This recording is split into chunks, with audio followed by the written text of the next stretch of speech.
Este episodio es posible gracias a los donativos de nuestros escuchas. Ayúdanos a continuar. Gracias. Esto es el podcast de Historiografía Mexicana. Un espacio para la lectura en voz alta, para los libros de Historia de México. Conduce Pedro César Beas.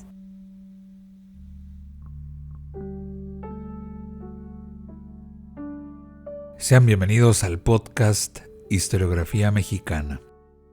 Hoy toca el turno a Joaquín García Icas Balceta, historiador, escritor, filólogo, bibliógrafo y miembro de la Academia Mexicana de la Lengua, nacido en la Ciudad de México en 1825. García Icas Balceta consagró su vida a su más grande pasión, coleccionar libros y manuscritos. Lo hizo con tal fervor que llegó a tener una de las más valiosas bibliotecas americanistas de su tiempo. Dedicó sus horas al estudio de las lenguas indígenas y al estudio de la historia de México. Alejado de las querellas de su tiempo, recordemos lo convulso que fue el siglo XIX, y de convicción conservadora, nunca participó en la agitación política. Veía con desdén la Reforma y con simpatía el imperio de Maximiliano. Dedicado a coleccionar manuscritos raros e impresos relacionados con la Nueva España, García Icas Balceta justificaba así su interés por acumular documentos. Estoy persuadido, estas son palabras de don Joaquín, de que la mayor desgracia que puede sucederle a un hombre es errar su vocación. Procuré acertar con la mía y hallé que no era escribir nada nuevo, sino acopiar materiales para que otros lo hicieran. Es decir, allanar el camino para que marche con más rapidez y con menos estorbos el ingenio a quien está reservada la gloria de escribir la historia de nuestro país. Humilde como es mi destino de peón, me conformo con él y no aspiro a más.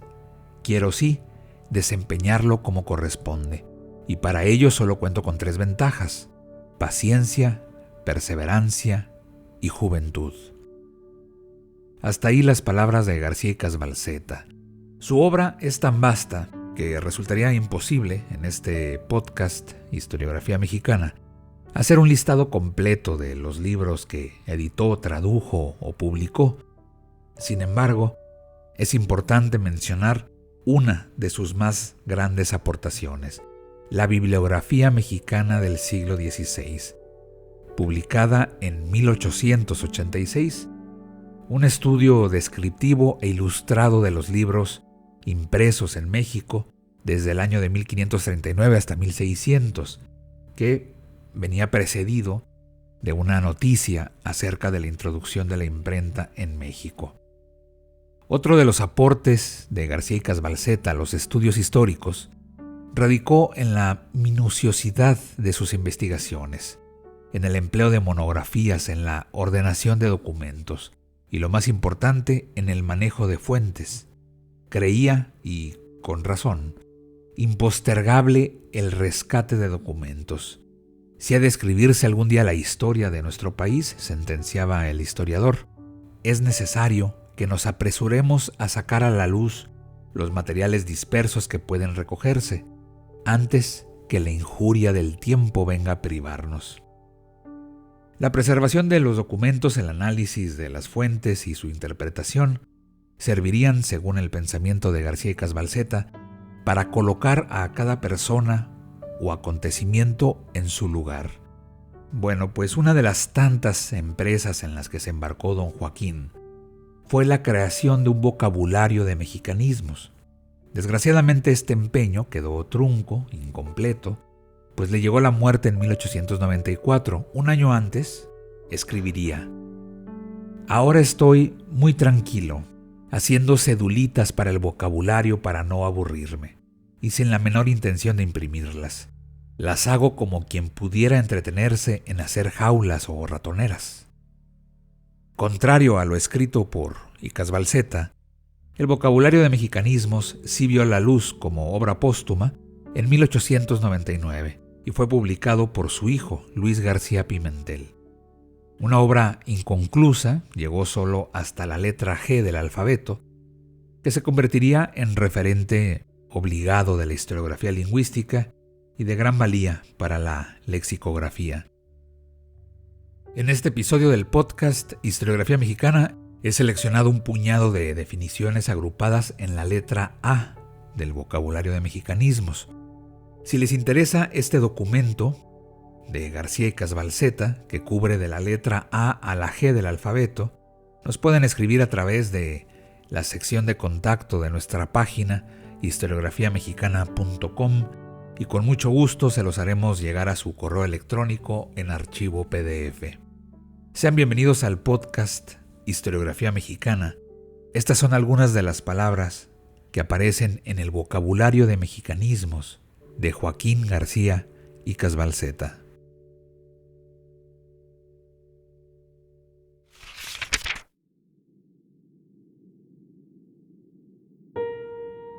Abasto.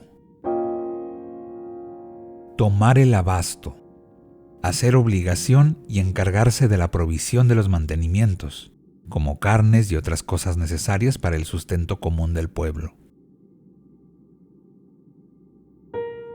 Aclarársele. Aclarársele a uno. Acabársele el dinero. Yo permanecí allí más de fuerza que de gana, después que se me aclaró.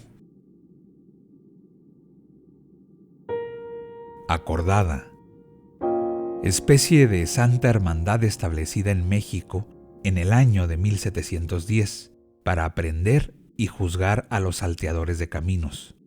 En 1719, el virrey Marqués de Valero amplió las facultades de este célebre juzgado privativo, con acuerdo de la Real Audiencia, de donde le vino el nombre de acordada.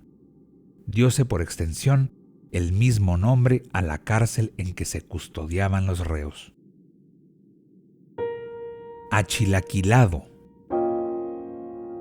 Semejante al chilaquil, dícese del sombrero viejo y apabullado. Aflojar. En sentido absoluto, soltar el dinero. Agostadero.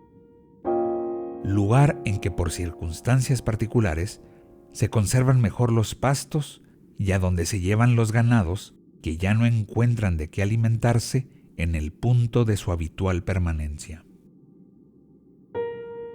Aguador. En las haciendas, el que cuida de las aguas para que no se extravíen o derramen e impide que las roben. Aguilita.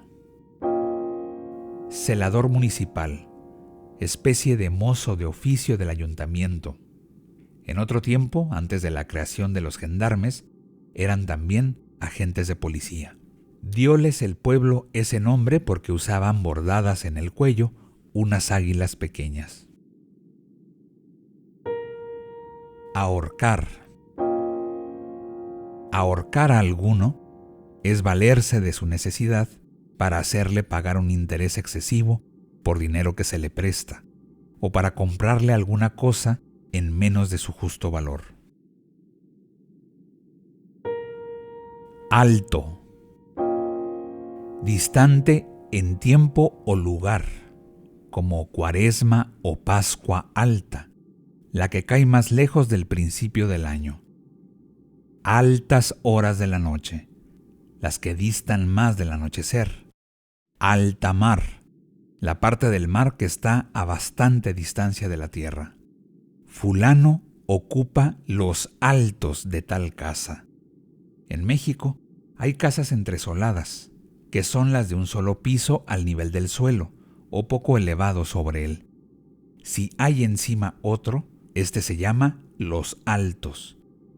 Y entonces el piso inferior toma el nombre de bajos, sea que sirva de habitación o que esté ocupado por establecimientos mercantiles.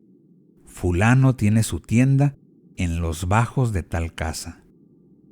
La mayoría de las casas consta todavía de estos 2 pisos solamente, pero ya se van construyendo con más. Entonces, el piso inmediato al suelo conserva el nombre de bajos. El que le sigue es entresuelo y el último principal. Rara vez hay otros. Amolar.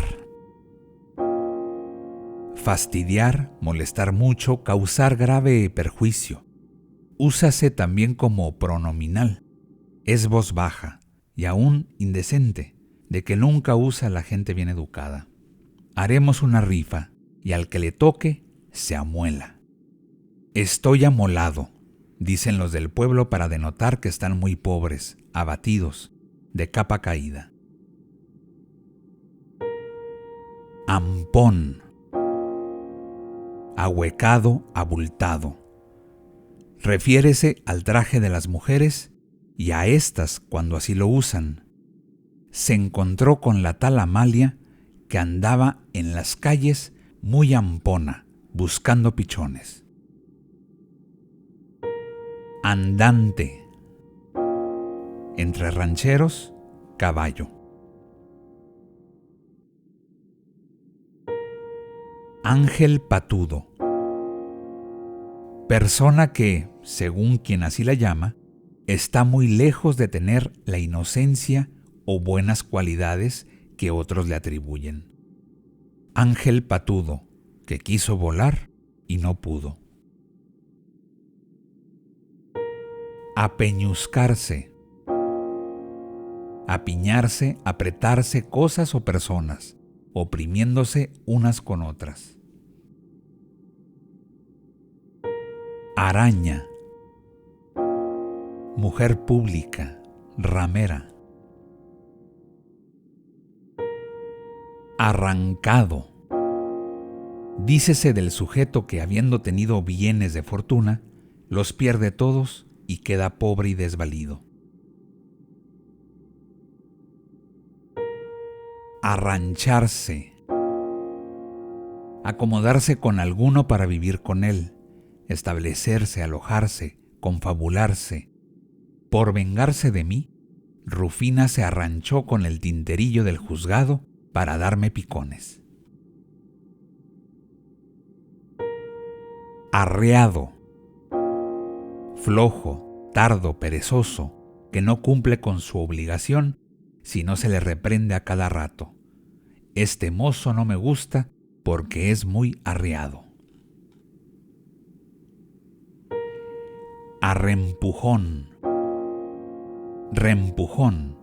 Ni uno ni otro se oye bien en boca de gente bien educada, sino empujón. Aquellos son propios del vulgo. Arrimarse. Establecerse en casa ajena para vivir y aún comer de balde. Es muy común entre los pobres, cuando no tienen habitación, arrimarse a otro, acaso tan pobre como él. Y asombra la facilidad con que particularmente mujeres pobrísimas y cargadas de hijos dan un rinconcito en su estrecho y miserable cuarto a otra mujer que suele llevar también hijos. No es raro tampoco que les den el bocadito, es decir, que partan con ella el escaso alimento que alcanzan. Y esto lo hacen a veces durante largo tiempo, sin repugnancia, sin vanagloria, como la cosa más natural del mundo. Es un efecto de la admirable caridad de nuestro pueblo bajo. Arrugarse. Según la primera edición del Diccionario de Autoridades, significaba, en estilo jocoso y familiar, morir. Igualmente en estilo jocoso y familiar, por acobardarse, aturdirse. Se vio muy apurado en aquel encuentro, pero no se le arrugó y salió con bien. Ascensor.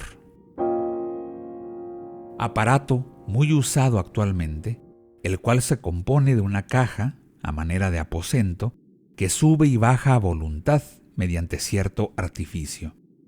colócanse en ella las personas que desean subir a cualquier piso del edificio o bajar de él, con lo cual evitan la fatiga que causan las escaleras. También se le llama elevador. Atajador. Arriero que tiene por oficio preparar la comida para los demás y buscar sitio en que se recojan las mulas al fin de la jornada. Atingencia. Tino, acierto. Tuve la maldita atingencia de escoger para mis amigos a los peores. Atole. Bebida hecha de harina de maíz disuelta en agua y hervida. Dar atole con el dedo. Engañar a alguno. Embaucarle con palabritas melosas. Frase tomada de la costumbre que tienen las nodrizas de mojar un dedo en el atole y ponerle en la boca del niño para entretenerle y acallarle mientras que llega la hora de darle el pecho. Atrabancado. Atronado, que hace las cosas o se arroja a los peligros sin premeditación. Atrojarse. Aturdirse. No hallar salida en ningún empeño o dificultad. Nos vamos a atrojar. Avío. El conjunto de carruajes y bestias de tiro y silla, con los mozos correspondientes que algunas personas, en particular los hacendados, previenen para sus viajes. Pedir el avío. Ya llegó el avío. Las diligencias y los ferrocarriles han hecho ya casi innecesario el avío. Azul. El que quiera azul celeste, que le cueste. Se da a entender que quien quiera obtener lo que desea, no debe quejarse si por eso se le origina costo o molestia. ¿No se quiso casar contigo? Pues el que quiera azul celeste, que le cueste. Este episodio fue posible gracias a las amables donaciones de nuestros escuchas. Al convertirte en mecenas de este podcast, fomentas la lectura y la divulgación de la historia de México. Visítanos en historiografiamexicana.com.